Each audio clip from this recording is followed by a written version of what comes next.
Hi everyone, welcome back to channel. तो ये truck मैंने दिलाया था अपने बेटे को 2019 में।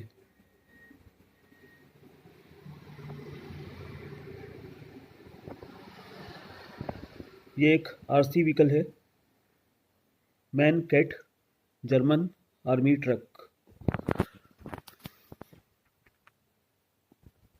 तो चलिए पहले उस टाइम का कोई वीडियो देख लेते हैं, उससे इसकी फंक्शनलिटी और समझ में आएगी और फिर इसके स्पेक देखते हैं।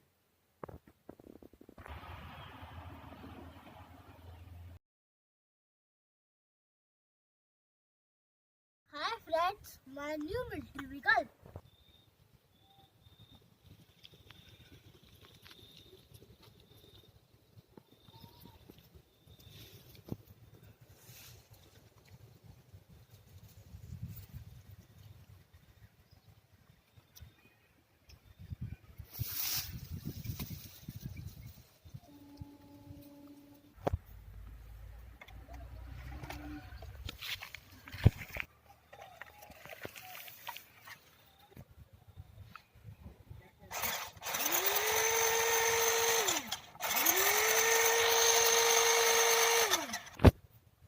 Nice chef like your truck.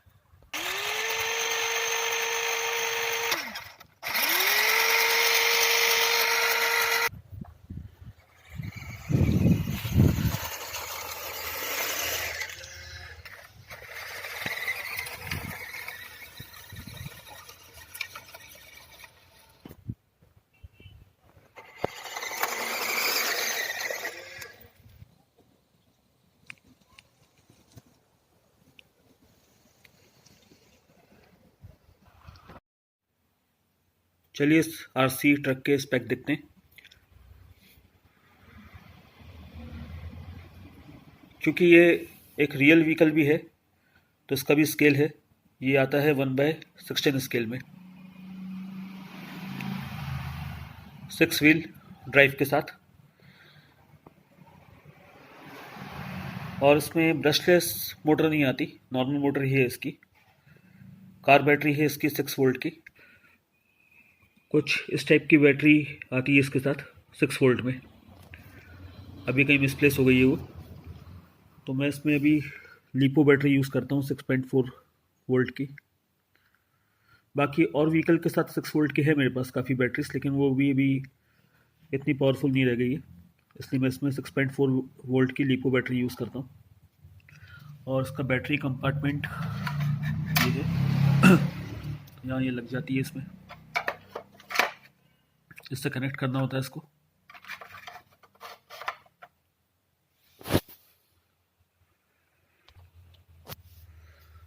इसकी जो रिमोट कंट्रोल है,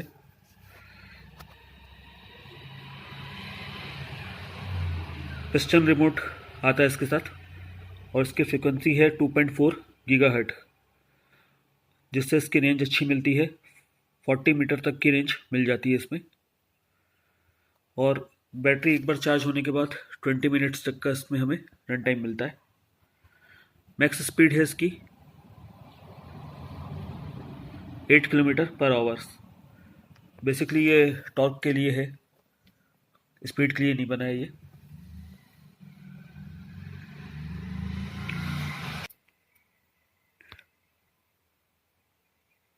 पिस्टन रिमोट में हम इसको प्रेस करेंगे तो ये फॉरवर्ड मूव होगा, इससे ब्रेक लगेगा या रिवाइंड होगा, ये रिवर्स होगा। और टर्न लेफ्ट राइट के लिए इस व्हील का यूज़ किया जाएगा। बाकी इसमें स्पीड का भी कुछ ऑप्शन है, लेकिन ये पता नहीं सही है कि नहीं है। तो ये जब आया था तो ये ब्रोकन आया था, तो मैंने इसको रिपेयर किया है, क्विक फिक्स है। तो इसके सभी पार्ट्स शिपिंग में अलग मिले थे और ये वर्किंग में नहीं था, तो लकली ये रिपेयर हो गया है। नहीं तो 2.4 गीगाहर्ट्ज़ के रिमोट किसी और व्हीकल का, आरसी व्हीकल का इसमें यूज़ नहीं कर सकते।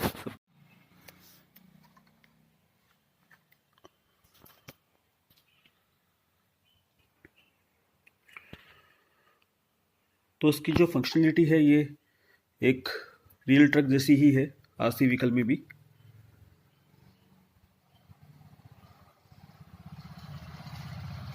जैसे एक रियल ट्रक में एक सिंगल ड्राइव शिफ्ट होता है,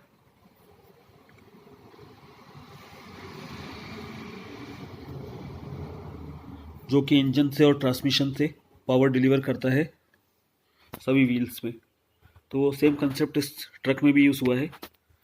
तो अगर मान लेते हैं कि ये डीसी मोटर एक इंजन है, V8 इंजन है ट्रक का, तो ये जो ड्राइव शाफ्ट है ये पावर डिलीवर कर रहा है ये सभी व्हील्स में। और ट्रांसमिशन तो इसमें रिमोट से होगा, तो ट्रांसमिशन नहीं है इसमें, गियर वगैरह सब रिमोट से होते हैं। तो चिप लगी हुई है उसके लिए अलग से, बट ये इंजन से जो पावर जा रही है सभी व्हील्स में, वो एक सेम कंसेप्ट है, एक रियल ट्रक में जैसा होता है। तो एक सिंगल डीसी मोटर है इसमें, वो डीसी मोटर पावर दे रही है सभी व्हील्स में, और इनमें कोई भी डीसी मोटर नहीं लगी। जो बीच में आपको ये दिख रहे हैं, ये डिफरेंशियल बोलते हैं इसको। तो डिफरेंशियल का यहाँ पे काम होता है कि अगर मान लो एक व्हील कहीं मड वगैरह में या कोई होल में रोड पे अगर ये स्टक हो जाता है, तो इसकी पावर भी बाकी व्हील तक जा सके। जैसे ये तो स्टक हो गया, तो डिफरेंशियल का काम है कि जो पावर इस व्हील को मिलनी है वो पावर इसको मिल जाए, तो उससे मड से निकालने में ज़्यादा फोर्स मिलेगा और गाड़ी आपकी मड से निकल पाएगी, या जहाँ भी फंसी होगी मतलब वहाँ से निकल पाएगी। तो एग्जांपल के लिए, जैसे अभी ये व्हील स्टक हो गया है, सामने कोई ऑब्जेक्ट है जिससे ये आगे नहीं जा पा रहा, या आप देखोगे कि रेनी सीजन में स्पेशली मड में व्हील स्टक हो जाते हैं ऑफ रोडिंग करते समय। तो इस समय हमें क्या चाहिए होगा कि इस व्हील की पावर भी इसके दूसरे व्हील में चली जाए, ताकि गाड़ी को ज़्यादा फोर्स मिले और ये इसको निकाल सके। तो ये सेम मैकेनिज्म एक आरसी व्हीकल में भी दिया हुआ है, जैसा कि एक रियल 4 व्हील ड्राइव कार में या ट्रक में होता है, वैसा ही। काफ़ी बिग साइज का कार्गो है इसका, कार्गो बेड काफ़ी बिग साइज का है।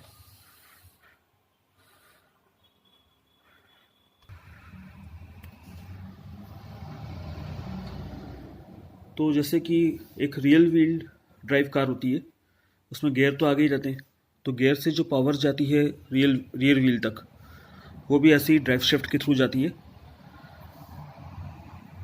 लेकिन कार में एक सिंगल ड्राइव शाफ्ट होता है, ऐसा जिगजैग पैटर्न में नहीं होता। जैसे आप देखोगे कि ये जिगजैग है, ये होता होगा, लेकिन मैक्सिमम कार में एक सिंगल शाफ्ट ही देते हैं वो। यहाँ आप देखोगे तो एक जिगजैग पैटर्न में, जैसे मैं उसको साइड से दिखाऊँ, तो ये सीधे सीधे एक सिंगल शाफ्ट नहीं आया। आप नीचे तक जाओगे तो यहाँ एक कनेक्टर है, देन यहाँ से ये वापस बेंड हुआ है, फिर यहाँ एक कनेक्टर है, एंड ये डिफरेंशियल तक गया है व्हील की। तो उसका रीजन क्या होता है कि अगर ये डैमेज होगा, जैसे कि ये रियल व्हीकल है मान लो, और शाफ्ट डैमेज होता है, तो कंप्लीट शाफ्ट को रिपेयर या रिप्लेस नहीं करना होगा।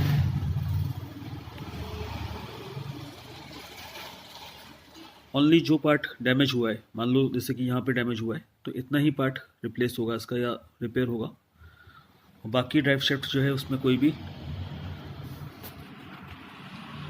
उसको टच करने की ज़रूरत नहीं होगी। तो ट्रक जो है वो हैवी लोड ले आने के लिए बना होता है, तो उसकी कैपेसिटी भी काफ़ी ज़्यादा होती है ट्रक की, लोड की। इस केस में क्या है, मान लो जैसे एक स्पीड ब्रेकर भी आता है ट्रक पे के सामने, और ट्रक निकलता है इस पे से, तो इस केस में क्या है, अगर ट्रक में काफ़ी हैवी लोड है, तो यहाँ पे सस्पेंशन बहुत ज़्यादा काम करते हैं। तो जैसे ही ये स्पीड ब्रेकर से निकलेगा फर्स्ट व्हील, तो सस्पेंशन वर्क करेगा और उसका ग्राउंड क्लियरेंस कम हो जाएगा उस कुछ टाइम के लिए, क्योंकि ये व्हील्स जो है वो थोड़े से सस्पेंशन से अंदर चले आएंगे इसके, और ग्राउंड क्लियरेंस उस टाइम के लिए कम मिलेगा। तो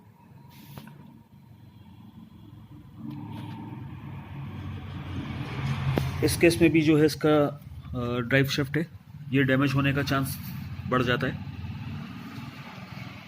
और क्योंकि इसका व्हील बेस ज़्यादा है, दो व्हील के बीच का डिस्टेंस आप देखोगे तो कार के कंपेरिजन में ये काफ़ी ज़्यादा होता है, तो ड्राइव शाफ्ट डैमेज होने का चांस भी बढ़ जाता है इस केस में।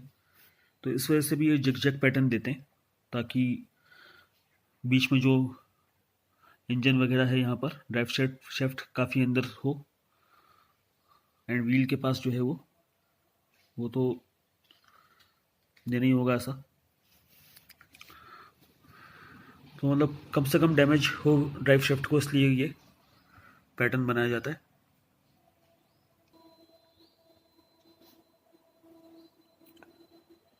और एक स्टेपनी व्हील भी इसमें लगा हुआ है। तो ड्राइव शाफ्ट में जिग-जैग पैटर्न देने से ड्राइव शाफ्ट पे ज़्यादा स्ट्रेस भी नहीं आता है, क्योंकि जब ये सस्पेंशन काम करते हैं तो आप देखोगे कि ड्राइव शाफ्ट भी बैंड हो रहा है। ये यहाँ से आप देखोगे जिग-जैग पैटर्न है, और सस्पेंशन के साथ जैसे देखोगे आप, ये मूव हो रहा है ये ड्राइव शाफ्ट भी, तो ये अपने आप ये ऑटो एडजस्ट कर लेते हैं ये जॉइंट्स जो लगे। अगर ये एक सिंगल शाफ्ट होता तो वो लोड स्ट्रेस काफ़ी बढ़ता और डैमेज होने के चांस बढ़ जाते, बट यहाँ जॉइंट से तो ये अपने आप ही ये सस्पेंशन के साथ ही ऊपर नीचे होके एडजस्ट हो जाते हैं। तो ये हाई टेरेन पे अगर ट्रक जा रहा है, या जैसे मैंने स्पीड ब्रेकर का एग्जांपल दिया था, तो जहाँ पे भी सस्पेंशन आएंगे या डिस्टेंस कम ज़्यादा होगा व्हील का, सस्पेंशन से रेशियो चेंज होगा, एंगल चेंज होगा, तो ड्राइव शाफ्ट के भी जहाँ पे जॉइंट से वो मूव होके अपना ऑटो एडजस्ट कर लेगा। ये आरसी व्हीकल अगर प्रोपोर्शनल कंट्रोल के साथ आता तो और मज़ा आता। प्रोपोर्शनल कंट्रोल मतलब कि जितना आप इसको टर्न करोगे इतना ही व्हील टर्न होना चाहिए, या फिर आप जितनी रेस दोगे इतनी ही स्पीड से आगे बढ़ना चाहिए। तो मेरे पास कई व्हीकल है ऐसे जो प्रोपोर्शनल कंट्रोल है, बट आई थिंक ये वाला नहीं है। तो चलिए इसके इंजन स्पेक भी देखते हैं, रियल ट्रक के भी जो है। तो उसके आरसी स्पेक तो हमने देख लिए हैं, अब एक रियल व्हीकल जो है मैन कैट, इसके भी स्पेक देख लेते हैं। तो मैन कैट में आता है V8 engine, inline 8 cylinder diesel engine होता है इसमें, जो कि 12,700 सीसी का इंजन है, अप्रॉक्स 12.8 लीटर का आप कह सकते हैं। ये प्रोड्यूस करता है 340 HP, और टॉर्क इसमें मिलता है हमें 1000 Nm के आसपास टॉर्क मिल जाता है इसका। 6 स्पीड मैनुअल के साथ इसका ट्रांसमिशन आता है, ऑल व्हील ड्राइव ट्रक है ये, और इसकी पेलोड कैपेसिटी जो है ये 7000 kg तक की है इसकी। ग्राउंड क्लियरेंस इसका 415 mm है, लेंथ इसकी 28.5 फीट की होती है। टॉप स्पीड इसकी 105 किलोमीटर पर आवर की है, और फ्यूल टैंक इसमें 270 लीटर का आता है। बाकी इसको मिलिट्री व्हीकल बनाने के लिए इस पर जो लीवरी है ये एक आर्मी लीवरी में बना हुआ है, और उसके हिसाब से ये कॉन्फ़िगर किया गया होगा, जैसा भी आर्मी ने ऑर्डर दिया होगा उसके हिसाब से इसको कस्टमाइज़ करके बनाया होगा। तो मैन कैट एक जर्मन मैन्युफैक्चर ट्रक है ये।